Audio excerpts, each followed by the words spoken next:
What are the dogs' names? Foxy, Cleopatra, and Honeychild. Do you know? Actually, I don't read the mag, so I don't. I'm sorry. Nicole, can you say hello for me? Hello. Okay. How are you doing today? I'm good. See? Nothing like getting a mic level talking about dogs. Anyway, this is the same day I interviewed Paris Hilton for The Simple Life Season 4. I actually sat down with her co-star and the other half of reality TV's original Odd Couple, Nicole Richie. She was funny, surprisingly candid. She talked about the new season, her creative ambitions in music, TV, and film, and why, at this point in her life, she's just taking things one day at a time. So, this one's short, sweet. Here's Nicole Richie, 2006, a classic conversation.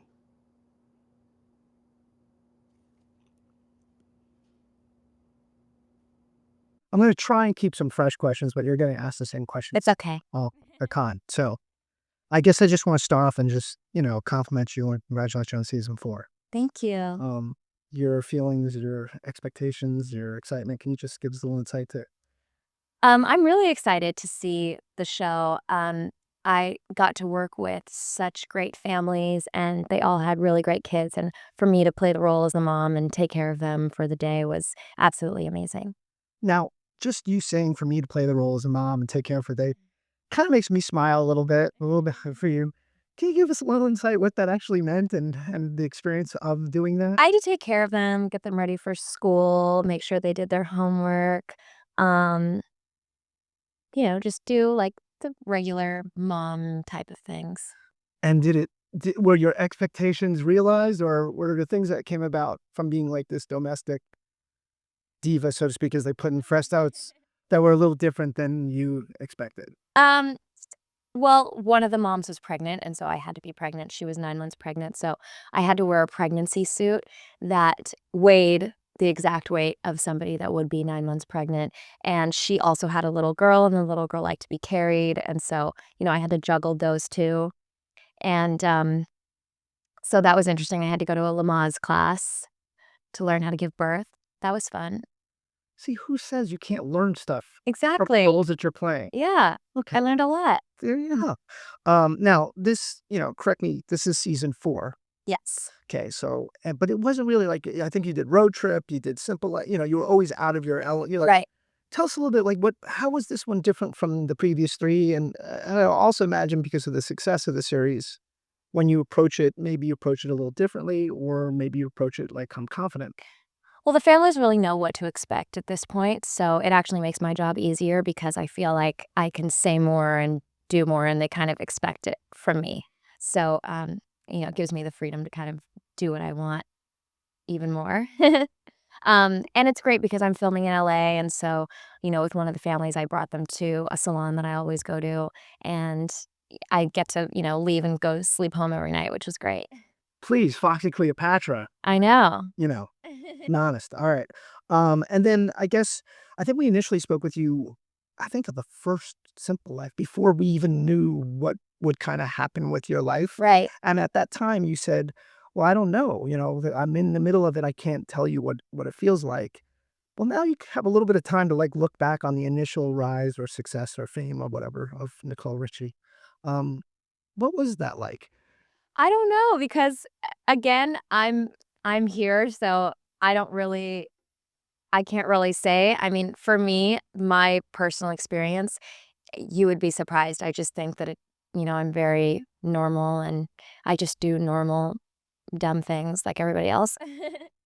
I'm with you on that. Yeah. And one of the cool things is that rumor has it that you're working on a record. Yes. Okay, now that's kind of why I'm really also here because we're one of the bigger syndicators in the country of music. Tell us a little bit about, was this, someone here's named Richie doing music, you know, Yeah. tell us a little bit about your feelings on that aspect. Well, it's something that I've always wanted to do, and I've been playing piano, violin, and cello since I was 3 years old, and, obviously grew up in a musical background and grew up around a bunch of musicians, so I've always known that it was something that I was eventually going to do, and now I'm actually getting the chance to do it, so it's a lot of fun. I would imagine there's a few people giving you advice. You know what? My dad actually is really good about just being a dad and not really telling me what to do, so it's good. Okay, what type of direction musically are you going in? It's a mixture of, like, I would say just pop, funk, I guess. I find it hard to really categorize music these days. Most people do. Yeah. And then, but as far as like, who are you looking to help you songwrite, produce? Like what, like, give me an idea. Are you how Well, I've worked often? with Diane Warren, and I've worked with a lot of great people, so, everyone that I've worked with has been so amazing, and they each bring something different to, my project, so. And what do you get from music that you maybe don't get from some of the other venues that you've chosen to do? Um, I don't really know, it's hard for me to describe it in words, it's just something that I love to do and that I've always known that I wanted to do. Okay, and when can we potentially expect anything, single dropping, record? Hopefully really soon. I have so many different projects going on right now that it's hard to kind of focus in on one, but I'm definitely gonna try and have it out really soon. Well, that actually brings up a pretty good point. See, you brought up a good point. Fox and Cleopatra happens. Um, I would imagine there are so. I mean, because I know there's so many projects being thrown at you. Yes. Like, just hi, Nicole, we want you to do this. Hi, and some of it's a lot of money, some of it's this. What is the determining factor? What are some of the things that you look for that make you say, yes, I'm going to do this, or Well, it has to be real. I wouldn't want to just put my name on something that I really had nothing to do with and that I didn't really feel passionate about. I've obviously gotten offers for things that I'm really not that into. So, I would say no. I really want whatever I do, I want to put my heart and soul into it. okay. Now, there's also rumors they're doing a TV pilot. What's not a rumor? Yes. Yes, I am. And I'm meeting with writers right now and trying to develop the show. Okay, knowing what you know, why? I mean, is it just another passion, or like giving an insight? Like, You know what? I never thought that I would ever be on TV ever. It just kind of happened. And so I'm just kind of going along for the ride. and then when you go along for the ride, like I was reading a magazine the other day, and it literally said what you ate for dinner at Boa in Vegas, and I thought that was very. What'd it say? It said you had the watercress salad. Uh, that's not true. What did No, I have? I had the filet mignon with French fries. in Vegas. Yeah, Okay. when were we there? So that's but I just okay, but the point of that is I just found it like I've been in doing unfortunately this for a long time too, and it still amazes me that that is news.